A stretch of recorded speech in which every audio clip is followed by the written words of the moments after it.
Hello, everyone. We see everyone is joining us for this session. I see Sharon, Brian, Sive, Jason, Connie, Alison, Elliot, Edel, and a few others joining us as we kick off on our session for today. As you all know, we've been running our HR at the Heart sessions every week for the last few weeks. And we've had some really interesting conversations. We had no idea how interesting these conversations were going to be. Obviously, when we started this, the whole COVID-19 thing had just started, and we were really just looking for a way to create community and also to help in any way we could with some of the struggles and challenges people are having, and also to identify some of the opportunities people are seeing as all of this unfolds, as this new way of working unfolds. Today, we're very fortunate and lucky to be joined by Fiona Buckley, who will tell you a little bit about herself, I'm sure, when she gets going, but I'm very excited to hear the conversation that Fiona, Aisling, and yourselves have today about creating communities to reduce professional isolation. And there are distinctions between professional isolation and other types of isolation, and creating community seems to be a big factor in reducing that professional isolation. And we're really interested to talk about this. I know we've had some really good conversations during the week to kind of get us kicked off and to kind of cover what we're going to talk about. And speaking of which, this is, again, it's an open forum. We want to have everybody contribute to our discussion. Obviously, we don't have all the answers, and you guys are seeing stuff as well that will be of use to everyone here. So we'd love to have you contribute and maybe contribute to the conversation. We can open you up again, as we did last week, and allow you to ask your questions in person. Just to get us kicked off, I'm going to start off with a little poll that Fiona has shared with us. And once we do that, we can get a sense of where things are at. So the poll is, are you feeling daily levels of professional isolation? And some of the answers are coming in already. And I think we can probably take a guess as to how people are feeling around professional isolation. So I was told last week that we left the poll up for too long because they're really easy. You just say yes or no. So we won't leave it too long. Thanks for your answers. And I'll end the polling now and see what kind of results we got. So just to share the results, wow, well, 73% of you feel a sense of professional isolation, and really kind of want to dig into that today and what that means for you. The other thing I noticed last week is we introduced the reaction button to everyone, and one of the reactions is that you give a thumbs up. Now, some of you gave a thumbs up to the camera, but what I'd really like you to do is use the button beneath the screen here and give us a thumbs up using the reaction button. So this is something that you can do throughout the meeting today, and just give us a thumbs up, and that's happening now. So great. So I've explained it properly this time. It was my fault last time that we started giving thumbs up to the camera. So that's going to help us to kind of see where we're going with things and maybe take things in a different direction if you guys want to cover something else. And please feel free to interrupt on the chat, put your questions in there. Seth will be monitoring that, or else just chime in, unmute yourself and chime in. We're welcome to do so.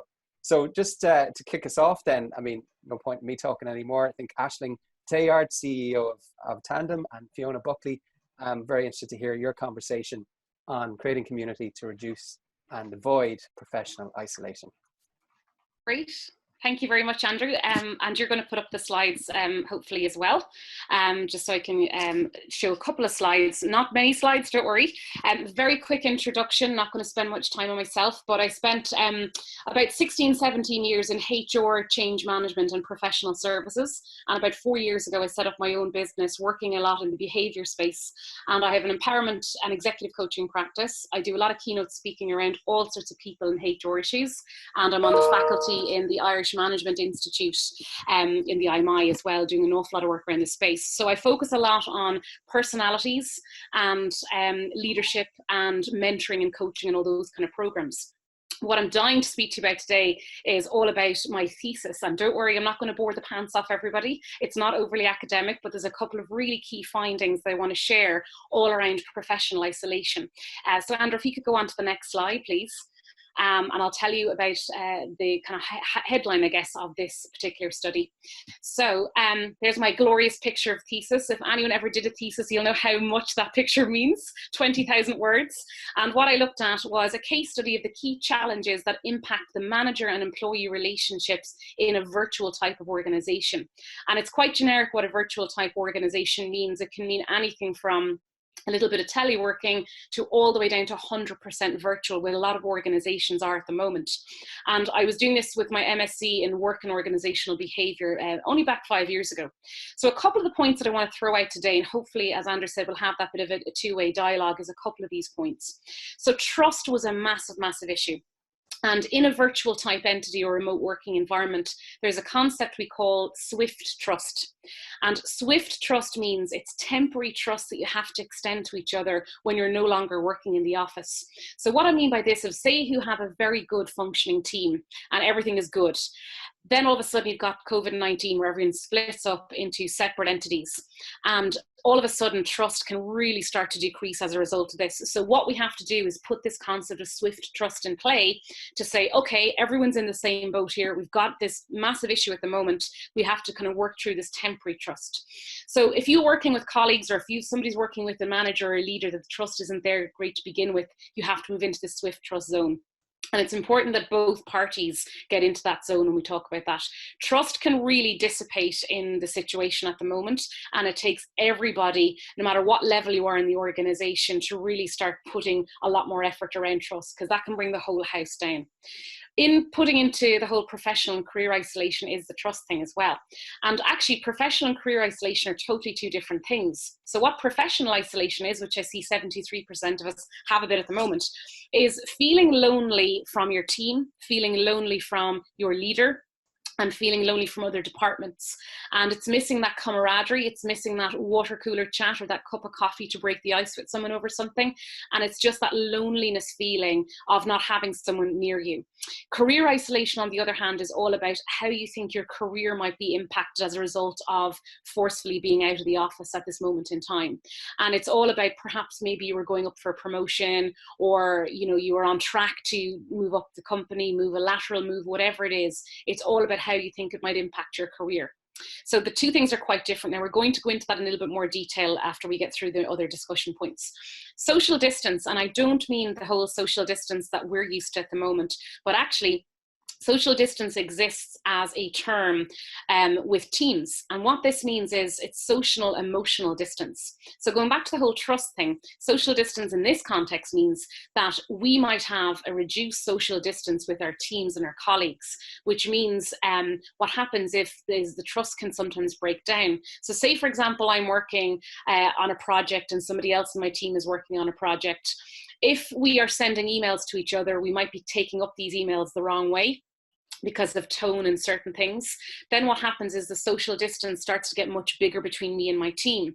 And as a result, all this imposter syndrome starts creeping in. And maybe I'm not feeling valued in my team member. I might be feeling excluded in my team because somebody had a call without me. All these things start to creep up and manifest, which I suppose makes this social distance bigger. But again, it's a different term to what we are calling social distance outside the house at the moment. But this is a really important part to bring to our leaders in our organizations is, are we working on this with our teams? The other thing is creating inclusive culture. There's a theory called leader-member exchange theory. I'm not going to bore you with theory, but this one is important. So leader-member exchange theory means, as a leader, I might have an in-group and an out-group. And what that means in English is I'm going to have favorites in my team, and I'm going to have people that maybe I don't necessarily like, which is totally fine. And as a result, when we're forced into more of a remote working capacity, I'm going to keep those in-group or my favorites much closer to me. And then the out-group, what happens is performance drops fundamentally, because that you've got that big wall of remote working now as well. And this is a theory I teach a lot on the IMI on this one, is that it can exist when you're in the office, of course, but when you're out of the office, this really comes to the surface and manifests itself. And then what happens is all those people in this out group, which may be not the favorites of the leader, start really dropping the ball and taking the foot off the gas and not necessarily working, which then fuels all these trust issues. So we have to be very mindful of that in group and out group, and really creating that inclusive culture across our teams. Out of sight, out of mind was a frequently stated item in this whole study that I did. And I looked at 68 organizations when I looked at this. Every single person said, I feel out of sight, out of mind. And that really impacted a lot of the remote working too. Again, imposter syndrome can really fuel, and imposter syndrome is your actual ability is really good, but it's your perceived ability in your mind that's very bad. And as a result, even the most top performers and high star performers in an organization can really start suffering from imposter syndrome, because, you know, it's not about jumping on a Zoom meeting or a Zoom call with people. There's so much more than trying to bridge the gap by just jumping on Zoom calls to make people feel part of a team. So we have to be conscious of this whole imposter syndrome, and it's not for people with low confidence, it's actually for everybody. And it's not a one size fits all approach, because you're going to have some people that are working very well because they've done a lot of remote working before. I myself worked in a virtual organization for 5 years, and, you know, I definitely had to really work on it because I'm an extrovert, no guesses. I'm an extrovert, and I needed so much more adaptation to work from home than somebody who's more introverted. So it's not a one size fits all approach. Some people are flourishing in this environment. Some people are really struggling because they could have a lot more childcare issues or bereavements or things going on. So it's really important that we're empowering our leaders not to have that one size fits all approach, and really start putting it back to the people to see what they need in this current time. So personalities, as I mentioned, is exceptionally important, because everyone's going to need certain adaptations. And also EI, I have EI down for emotional intelligence. If we're naturally more resilient, if we're very tuned into our emotions, then we're going to get ahead of feeling drained, or we're going to get ahead of feeling frustrated. If we're not very good with our emotional intelligence, and a lot of teams still need work in this area, it's going to come like a tidal wave over us when we're working from home and keep dragging us back out to that sea, because we're not in tune with what's going on. Once we know our triggers, once we know our trigger points, then we can get ahead of feeling drained at home or getting frustrated. And the right leadership is exceptionally important. And Andrew, if you wouldn't mind going to the next slide, please. I just have one slide on the right leadership because it's so important. The right leadership is key for any virtual type of working arrangement, and a leadership and management team that fosters trust, which we talked about, promotes really open dialogue, creates a vision even in kind of these, I suppose, really uncertain times, but removes obstacles and reduces the uncertainty as much as we can. And this virtual working has to be led by the top. And there's an important note I wanted to mention here is leadership teams, as we know, can be invisible in any type of working environment. We all have probably worked in organizations where we feel that invisibility over our careers. However, in virtual environments, absolutely crucial to have routine, consistent, supportive messaging and endorsement from leadership teams. Now is not the time for them to disappear completely. And I know there's a lot of unknowns going on, but we need to make sure that the leadership team is really vibrant and really strong with their messaging. Some of the organizations I'm working with at the moment, helping them with the virtual kind of working that's going on, is that their leaders are around every single day. There's messaging, every single type of informal communication method has been populated by the CEO, because he wants to make sure he's accessible to everyone and anyone to what they need. So it's really accessible, really loud about supporting them, and that real good, authentic, charismatic leadership is needed. Next slide, please, Andrew. So we're going to get into isolation a little bit, which is what we're here to talk about. And when I was doing my studies, I was really interested in looking at professional isolation, because I myself really struggled with that when I was working for five years in this capacity. And what I found with my studies is there's a substantial link between these three things and preventing professional isolation. And we're talking about mentoring, informal learning and networking. And across 68 organizations that had very, very in-depth virtual working, any of the organizations that adapted this had fundamentally increased productivity, engagement, motivation, and happiness levels across the organization. So when we're talking about mentoring is, at the moment, from most of my discussions with lots of HR directors, a lot of mentoring programs have hit pause because they're not sure what's going on. And I, in my personal opinion, would challenge that back to say we need to make sure we're keeping mentoring alive because of the link of minimizing professional isolation. So mentoring, as you know, can be quite informal, and there's nothing stopping us from keeping that going right now, because it's good conversations is what people need. It's navigation, it's ideas. And some people, depending on their family circumstances, have more time at the moment to be sitting to have those conversations with a potential mentor. And again, mentoring doesn't have to be within your organization, it can be within your sector as well. So I'm saying, very loudly on this call that we need to really make sure we have some sort of pulse on mentoring, because there's a big link. A lot of people are overpopulating Zoom calls. They're throwing video conferencing calls with people to make sure they're not feeling isolated. That's kind of like a plaster on a bullet wound scenario, because not everyone wants to be on calls all the time, because you're going to get very drained from that. So this is much more than making sure everyone's okay. It's the other things in a more longer strategy, because as things have it, we're going to be in this arrangement for another while, potentially for the rest of the summer and beyond. So mentoring, we're going to talk about that after I finish speaking. Informal learning, and what that can mean is finally jumping on that call with that colleague that you want to talk with about project X or whatever it is.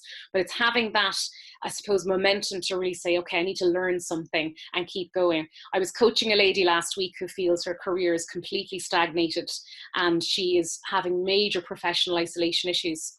And one of the things we came up with together was to do an online distance learning course, because she can get the challenge from that. And as a result, she's got a whole new community of other people outside of her organization that she's engaging with. And interestingly enough, we had our second coaching session. She said she even feels her isolation levels have reduced because she feels she's learning and she's got a new community wrapped around her. The third thing is networking. And again, some people have a lot more time to do this, but we're always, sorry, that slide just before it, we're always too busy to meet people for coffee. I can count on 8 hands how many coffee dates I've had in the last couple of weeks that I couldn't have had if we were back in the physical world. So it's using that opportunity for and encouraging people to network both within your organization if you're quite a large entity, but also outside of your, I suppose, organization or even sector. So these 3 things have a massive, massive impact on minimizing professional isolation. And there was another poll there, Andrew, if you wouldn't mind hitting that button, just the second poll perhaps about professional isolation, please. And then we're going to hit the third poll straight after, because they're very linked to this. So do you think professional isolation is an issue for your organization right now? Being mindful that not every organization has it as an issue. Smaller type companies may not be suffering from it, but I certainly think larger organizations, it'd be interesting to see what your viewpoint is. Okay, so 64% yes, 36% no. Great, thank you very much. And Andrew, if you wouldn't mind hitting the last poll around professional isolation, just to get a pulse on. So are you currently promoting either mentoring, informal learning, L&D and networking within your organization, or is everything gone on pause right now?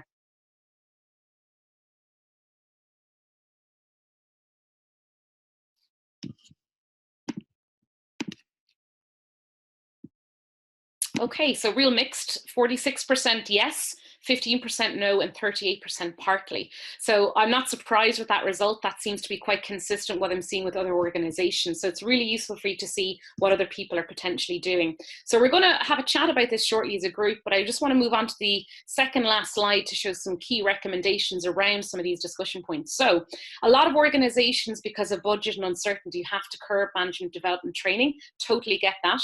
But if there's a case where we can open up some of the coffers around this, it can help if the organization can, of course, afford it in this time, but not to maybe put all management development and training on hold. If you've got some internal train the trainer programs that you can launch, it's a really good idea right now to minimize that isolation. As mentioned, the mentoring system. So if we don't have a mentoring system, this is the best time to actually get it up and running. If you have one, maybe reinvigorate it and maybe do things around this. A more formalized peer or buddy system. Some organizations are really working on this at the moment, where they have a buddy system set up for people to check in. Now, it's not suitable for every company, it's not suitable for every culture, and some people don't want to get involved in this, but it's an optional thing, and if we're ever doing something around this, it should be coached as optional. More career development planning, if we can do it at this point in time, bearing in mind we're not sure how things are going to pan out. Making sure one-to-ones happen. This came out loud and clear in all my research, is that some people were getting excellent one-to-ones from managers when they were in this work from home capacity, and some people were not. So I think now the one-to-ones is exceptionally important for organizations. Putting the communication decisions back to the people. So again, a lot of CEOs that I'm speaking with right now, or heads of HR, are asking my opinions on communications. How much is too much? How little is too little? And I think you really have to get it from the ground up here to see what the employees actually require right now, because we can certainly run the danger of over communicating. Again, there's not a one-size-fits-all solution, but it's really about promoting a lot more self-awareness and empowerment from the individual here, so they don't feel it's all one way coming from, HR, L&D, or heads of the organization. And it's really about arming our leaders, because they're so important right now. Anyone who's managing teams is so key in making sure everyone's okay right now, and really promoting that coaching culture amongst our leaders. So there are a couple of high-level tips, and the last slide, really, which I call is my secret sauce slide, which yes, it's chicken wings, and yes, it's nearly lunchtime, but it's the secret sauce here is all about trust, autonomy, and accessibility. If I was to dumb everything down in that 20,000-word lovely thesis document, this is what I would say: trust, autonomy, and accessibility. These are the three exceptionally important things we need right now. It's hard to measure trust, but I know you'll know very quickly if trust is not there. And if an individual trusts their manager or trusts their leader, then there is a trust culture in the organization. So people stop trusting organizations when it stops at the manager. And that's the important recipe we need to look at here. Autonomy. If we've got a lot of leaders doing a lot of micromanagement at the moment and badgering people a little bit at home, we really need to be careful with that one. And then accessibility. Can people pick up the physical phone to people at the moment? How are we getting into discussions with people? Are we looking at creative ways to make sure everybody is accessible? And are we accommodating people with different, I suppose, work from home needs? I'm using the word reasonable accommodation a lot, which anyone in HR will know is often used around disability and equality. But I'm using this word around virtual working. So are we reasonably accommodating people with things that they have going on at home? If they have 3 or 4 kids hanging off them at the desk, are we putting reasonable accommodation in play for these people? So that's kind of the main points I want to get across to stimulate discussion around this. And I'm happy to open it out to any questions. People can unmute themselves and speak up, or they can use the chat box. Indeed, Aisling, you may have some questions as well. I do indeed. Fiona, thank you so much. I thought that was really insightful, and for a very short space of time you managed to plug us with more tips than we can than I would have thought you'd get in. I was really interested in your concept of swift trust, because that's really new for me, and I thought it's a super interesting way of like almost artificially injecting trust. I think trust is something we kind of let happen, but not something that's frequently managed in organizations. Have you come across any particularly clever or insightful ways of going about it, or even how, if somebody does or doesn't know if they have trust on their team, how they would start that process of putting in place swift trust? Yeah, absolutely. And I think the first thing is to make people aware of it, because swift trust has to be on both sides. So one person can't throw in swift trust into a relationship if the other person's not taking it back as well. So it all starts with awareness. And people trust or don't trust. We're one or the other. We're not halfway on the fence. And ironically, the older we get, they say the less trusting we become. Now, I don't necessarily agree with that, but I think we're just become a lot more aware and a lot more skeptical of things that happen. So we either trust or we don't trust. That's our natural lens. So I think people need to really know their team. And it's quite evident people trust or don't trust, because the one thing that happens when you don't trust is you get defensive a lot. And also when people are suffering from confidence issues, they get defensive. So that all builds into trust. So knowing your team is the first step that we have to do. Do you know your team? And create that awareness within your team. If you feel then that there is trust issues with the team, it's talking about it. That's the first classic step, is to talk about it. Make them aware of what this swift trust actually is. And it can be just calling it out on a call and going, look guys, we're in this kind of really strange environment. In order for this to work together, we're going to have to really work on this trust and how to build trust. But the only thing that builds trust is results. And staying away from, in virtual working, staying away from this thing about this 9-to-5 mentality. All the swift trust literature points to the fact that we have to build results based on output. It's not about people clocking in time or hours. Also, the other thing that we'd say is make sure that fairness is really across the board with your team.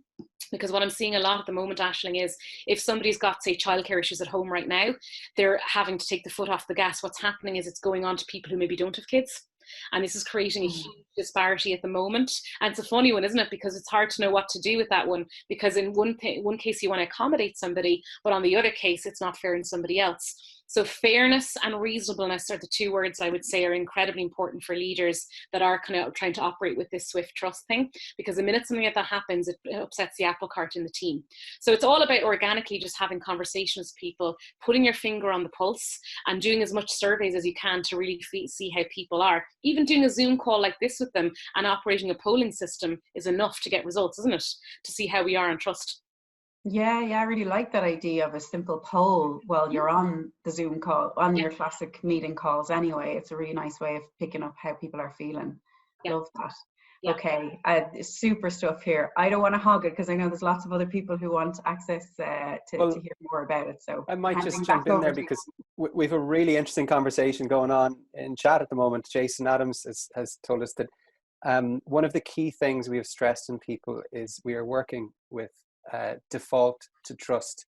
Love it. I was wondering if Jason might elaborate on that just a little bit. Jason, would you be open to letting us know what you meant by default to trust? Okay, there we go. Hi. Yeah, I think this is one of the things I work with organizations as well, and most of the companies we've been working with are tech oriented companies, right? And for the leadership, it's really interesting. This actually came from an old company that I worked at, and it was just one of the general kind of principles. When you would onboard there, they would say, one of our primary goals is to default to trust. And this was something I think that really stuck with me, not just from that organization, but I think it's really prescient in the time that we're in now. And it's one of the things that we're really communicating, especially to leaders, is that idea of just assume trust, right? Like default to trust. If you're feeling like somebody may not be delivering, or you feel like something is off, then it's basically about giving the benefit of the doubt up front, right?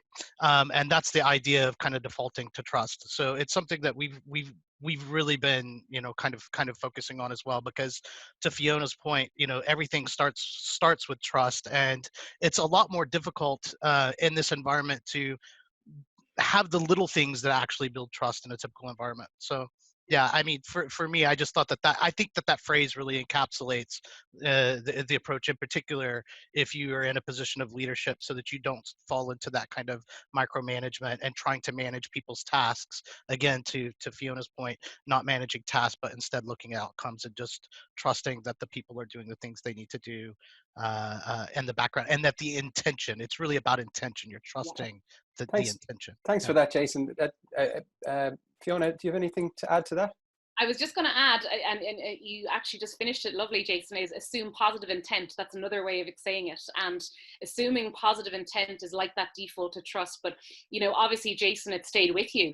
And that was an older organization, so it's still very much there. And I think the more we can really say this in our language now at the moment is exceptionally important. So either default to trust or assume positive intent. People are out there not to get you at the moment. And I think because of all this imposter syndrome and, uncertainty and possible restructuring and redundancies out there, this is fueling all this trust issues. So we really have to put the, I suppose, dampeners on this just to really hammer home that message, like that assume positive intent or default to trust. So thank you for sharing that, Jason. I really love those words. Aisling, before I ask you to contribute on that, one of the things we've been doing each week is making sure we respect people's time, because it's been a 30-minute session each week. And we've done that on purpose because we know people's time is very important at the moment. However, it was suggested that some people might want to stick around afterwards. So we're coming up to the top of the half hour at the moment, but we will stick around. So if people want to stick around for a little while, we'll be here chatting away for a while yet, and we'll be the last to leave. So we will end the session officially at 12:30, but until then, we'll be here afterwards as well. So Aisling, what are your thoughts on that discussion? Yeah, I think it's funny. It's one of the philosophies of Tandem is it's a theory on growth. So and we talk about things like good intent, sharing feedback in real time, all these kind of things. But positive intent is always the first principle when we roll out Tandem. because it's like you don't give feedback to somebody unless it has some positive intent. If you just want to have a go at somebody, take them into a room and have a go at it. You know, it's a different experience, but don't use Tandem as the tool to do it. But I'm interested in, you know, making that happen in reality. I think the reality of people, you know, with their professional isolation, with the imposter syndrome, with some of the paranoia, I think that comes with isolation, and I don't know what everybody's doing, but I'm working really hard, sort of a feeling that sometimes goes there. I'm just interested in, you know, really pragmatic things. Like, I love your idea about Zoom polling, you know, and just checking in with people and finding out what's reasonable for them. Is there any other kind of key things that you've seen being done that you think is conceivable that it could go to other organizations to be done as well, in your experience? Yeah, I think again, it comes back to a lot of the leaders. So again, empowering the leaders to come back with some of their suggestions and opinions are really important, because the leaders know their teams better than anybody. So a lot of organizations I know have done like a little focus group and things like that with their kind of senior leaders, and then went down another level and another level. So say, for example, you got 3 levels or 3 tiers in your organization. They've done a focus group at each level to go, what would you think would work with best of your teams right now? Everyone's trying to minimize professional isolation at the moment, so it's really important that we see how we can do that. So some teams are more compromised than others, some departments are more compromised than others, and again, a lot of it comes down to individuals. So again, I kind of go back to the point I mentioned, it's not a one size fits all. It's certain things are working with some teams in an organization and certain things are not working with their teams. Sometimes people feel too much communication and it's like, I'm actually fine, guys, I don't need any more. I feel like you're ramming it down my throat. Other people are complete, like, I need more. So I think it's back down to that coaching culture, and anyone who has organizations that have coaches employed in their organization where they can minimize cost, use those coaches. If you have a train the trainer program in your organization, use that train the trainer. There's lots of inventive ways we can do things without spending money right now, because we can use our own resources. So a lot of these kind of things are coming out of focus groups as well, is you know, what's actually happening already that's working. I think there's something come up in the chat as well from Sarah. Yeah, we're doing HR checks via call or Zoom. Sorry, just reading that out. Will we get Sarah to tell us a bit more? Yeah. Directly? If that's okay, Sarah. Yeah. Sarah, are you open to telling us a bit more about it?